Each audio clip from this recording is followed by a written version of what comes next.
The third saying on the cross is written in the book of John, chapter 19, verses 26 to 27. John 19, verses 26, 27.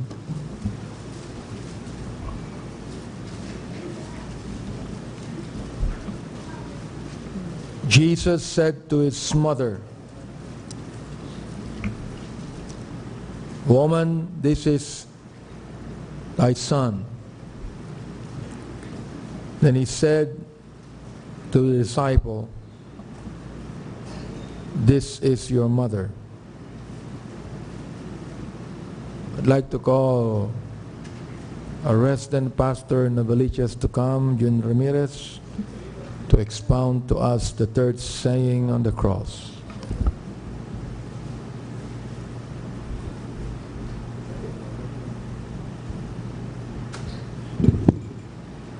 Tayo ba'y manalangin? Dakila at mapagpalang Diyos, Panginoon, kami po ay nagpapasalamat sa inyo ngayong umagang to o ngayong hapong ito sa ikatlong mahalagang salita na nais po namin pag-usapan. Po aming samo dalangin sa pangalan po ni Kristo Jesus. Amen. Maaari na po kayong maupo. Pahintulot niyo po na hawakan ko po ang microphone na ito sapagkat sa paghahawak ng microphone na ito ay mawawala aking kaba. Inisip ko kanina kung paano ko po bibigyang buhay ang napaka-mahalagang salita na ito. Sabi nga doon sa lesson na ibinigay po namin, outline, the greatest words ever spoken on earth. Pinakadakilang mga salita na sinalita sa ibabaw ng lupa. Marahil ito po kasi ay salita na nagmumula o namumutawi sa ibig ng ating Panginoon tagapagligtas. Amen? Hindi po ito salita ng sinumang tao. Ito po ay salita mismo ng ating Panginoon Kristo bago po siya o habang siya ay nakapako sa krus at bago po siya nalagutan ng hininga. He said unto his mother, "Woman, behold thy son." Inisip ko, bakit woman? Di ba dapat sabihin niya, "Mother, behold thy son." Parang lumalabas po na una, walang pagrespeto para sa isang ina na tawaging ginang o babae. Di po ba? Pero hindi po. Yun po ay tanggap sa kultura ng mga Hebreyo na tawagin ng isang babae, woman. Ito po ay meron pong paggalang at pagrespeto. Ngayon po, ang salitang yon, "Woman, behold thy son," hindi po tinutukoy ni Jesucristo ang kanyang sarili. Hindi niya sinasabing, "Woman, tingnan mo ko, ito ang iyong anak, nakapako sa krus." Hindi po. Yun po ay tinukoy niya ang isa sa kanyang mahal o iniibig na disipulo, si John, the apostle. "Woman, behold thy son," referring to John. Di po ba? Amen? And he said to the disciple, "This, behold thy mother." Ano po ba ang kahulugan ng mga katagang ito? Inisip-isip ko mabuti kung ano po ang significance ng salitang ito. At nais ko pong bigyang buhay ang mga salitang ito sa marahil sa pamamagitan ng pag-akto mamaya. Kung paano po natin bibigyang buhay ang mga salitang ito. Dito po ay makikita po natin ang damdamin ng isang ina sa kanyang anak. At makikita rin po natin ang pagkalinga ng anak sa kanyang ina. Dalawa na. Pangatlo, ay makita natin ang pagsunod ng isang alagad sa kanyang Panginoon. Ang pagpapatuloy ng ina para sa kanyang anak. Pangalawa, ang pagkalinga ng anak para sa kanyang ina. Pangatlo, ang pagsunod ng isang alagad para sa kanyang Panginoon.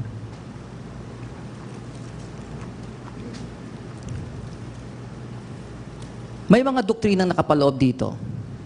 Bago ko po bigay ang aking outline.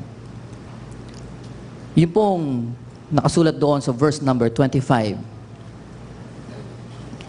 Isinama ko po ang verse number 25 para ituwid ang isang maling katuruan.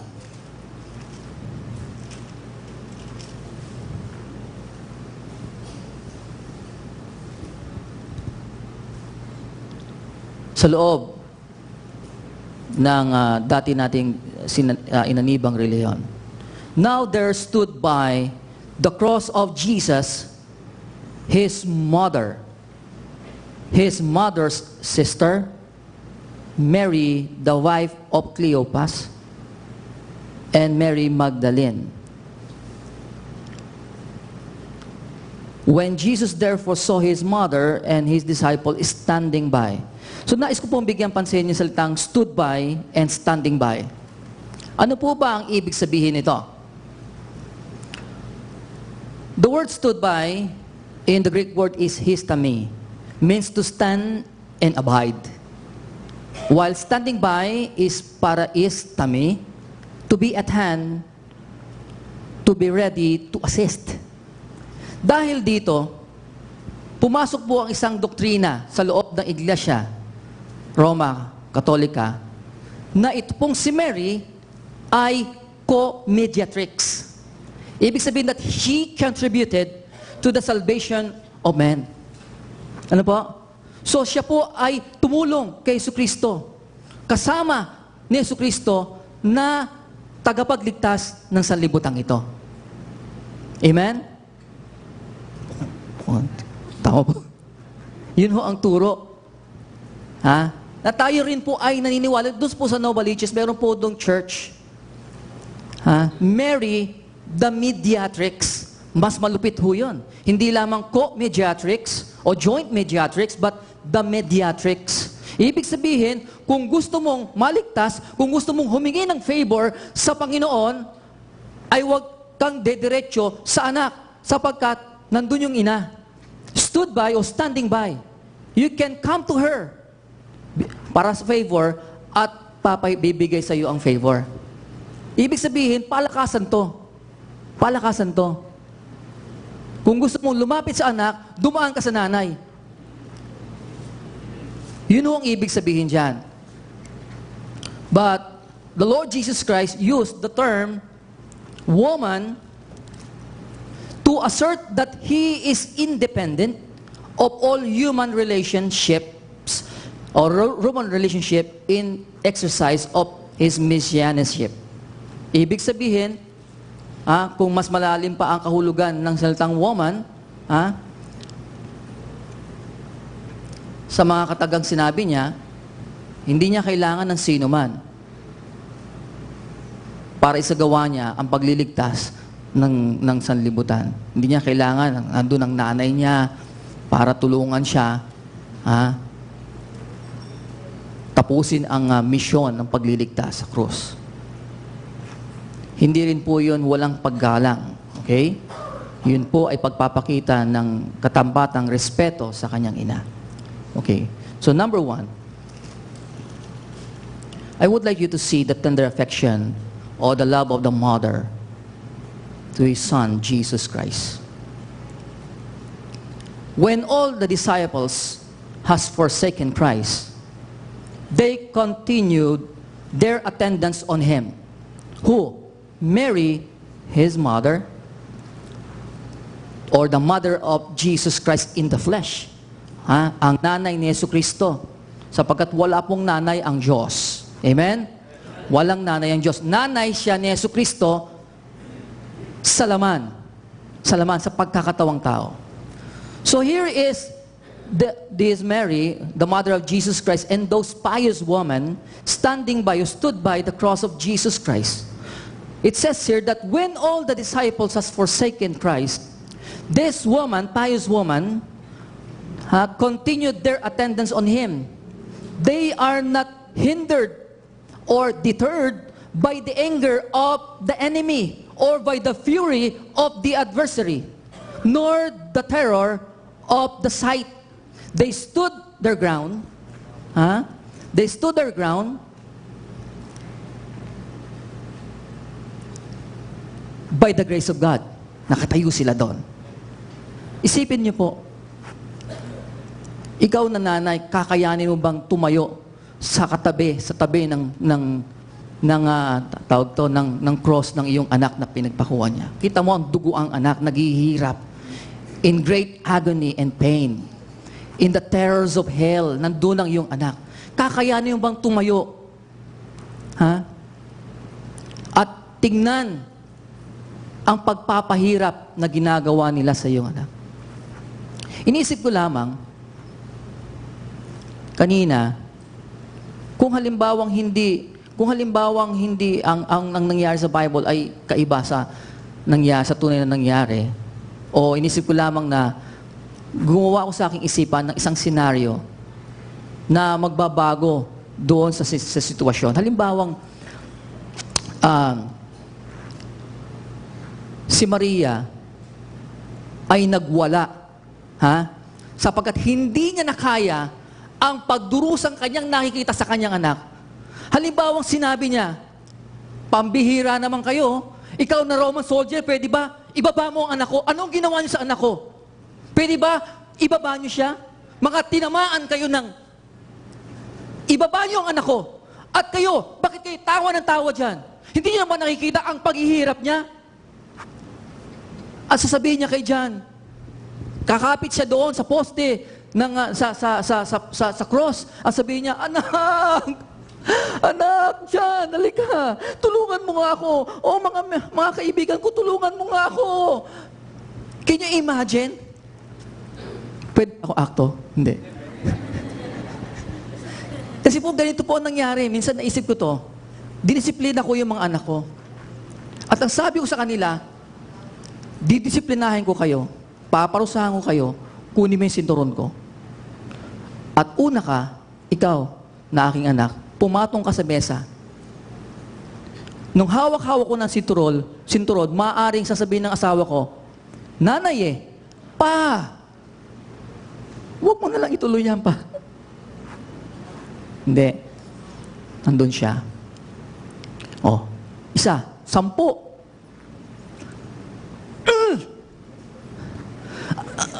Sabi ng nanay, Ma, kung hindi mo kaya, pumasok ka sa kwarto mo sapagkat pagdidisiplina ko to. 2, 3, dumudugo na yung binte. Habang narinig niya, Pa, tama na pa. Yung nanay naman niya, Pa, tama na nga pa. Hindi ko na kaya. Hindi. Itutuloy natin to. O kaya, ang mangyayari, lalabas ang mother, at pang-7. Pa, ako na lang. Hindi ko na kaya ang iyak ng iyong mga anak. Hindi ko na kaya marinig pa ang anumang hagupit sa iyong mga anak. Can you imagine? Inawat. Sapagkat damdamin ng isang ina, hindi niya kakayaning makita ang ginagawang pagpaparusa sa kanyang anak. Ano po ang mangyayari doon? Hindi yan ang statement ng Panginoon Kristo. Marahil ang sabihin ng Panginoon Kristo, Woman, get thee behind me, Satan. Pwede, di ba? Get thee behind me, Satan. O kaya, sasabihin niya, hindi na mother ang ginamit Woman, don't interfere. Keep quiet. Go home. Di ba? Huwag kang makialam dito.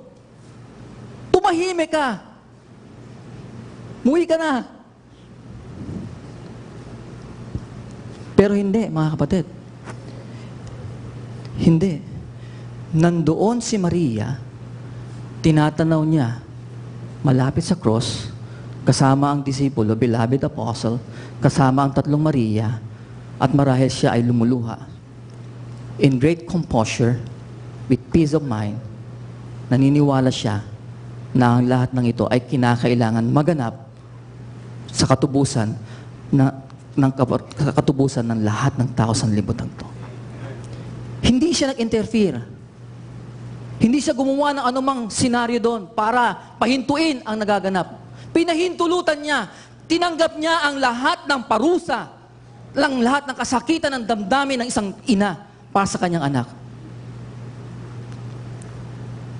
Kung kayo nga pinaparusahan ng inyong mga anak, hindi pa napapalo, naawat nyo na, nadudurog na ang inyong puso. Pero nakita niyo po ang isang ina, nakatayo doon, habang tinatanaw niya ang pagdurus at paghihirap ng kanyang anak, dugo ang anak. It is only by the grace of God, amen? God truly strengthened her, that He can take those agony and pain of being a mother. Di po ba? My grace is sufficient for thee, for my strength is made perfect in weakness. Natindigan po ng isang ina, makita ang isang horrible situation, horrible na senaryo. Pangalawa, hindi lamang po nakita natin ang pagpapatuloy ni Maria sa kabila na iniiwan na ang kanyang anak ng kanyang mga disipulo, nandun pa rin siya. We find, secondly, an example of filial affection, the love and care of a son to his mother. That in the midst of all his groanings, I'm referring to the Lord Jesus Christ, he does not forget, or did not forget, his bereaved mother, but commit her to the care of his disciple. He said unto his disciple, behold, thy mother. Referring to John the Beloved. An instance of divine grace or divine goodness, that when God removes our comfort from us, He raises up, or sometimes He raises up, or oftentimes He raises up another for us. Ayan, behold thy mother. Inisip pa ng Panginoon sa Kristo yun. Sabi nga ni Pastor kanina, kung ikaw ipinako sa krus, wala ka na ibang maiisip niya kung paano mo, isipin mo yun, nararamdaman mo, nasasaktan ka. Hindi mo naiisipin pa ibang mga tao Di po ba?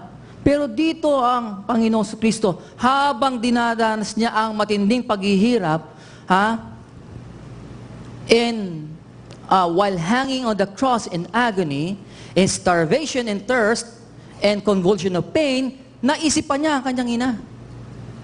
Naisipan niya ang kanyang ina.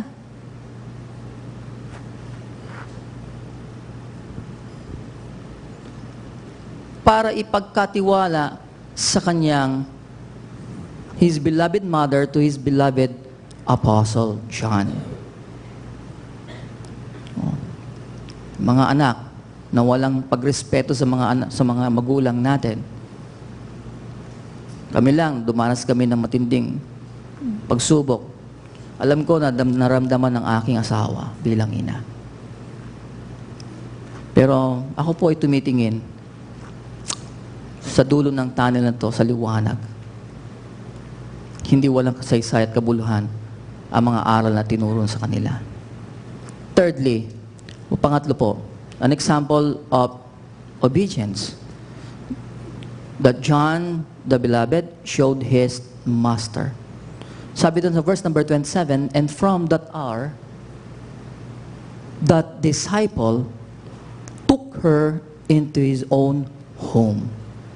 That hour, John cheerfully accepted it, not objecting because it might create trouble or expense or affect his obligation to his own family, nor animosity that he might contract by it. He immediately took it as an opportunity to serve Christ, his master. Amen? Tinanggap niya yun, hindi na siya nagreklamo, tika, sorry.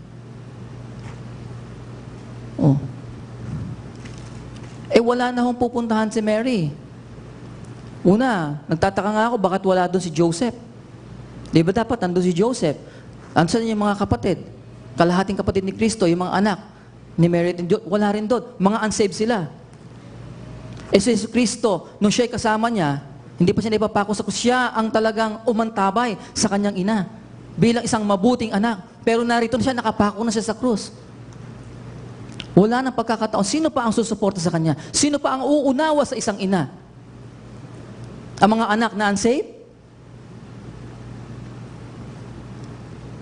Ipinagkatiwala kay John the Beloved at si John the Beloved, tinanggap ito. It is truly indeed a great honor to be employed for Christ and to be entrusted with any of His interests in this world. Tinanggap po na may kagalahan, marahil. Inuwi ka agad. Inuwi ni John sa kanyang tahanan si Maria. Ituturing niya bilang kanyang sariling ina. Pagpapakita ng pagsunod sa kanyang Panginoon, pagpapakita, pangalawa, ng pagkalinga ng isang anak sa kanyang ina, at pagpapatuloy ng isang ina para sa kanyang anak. Maraming salamat po.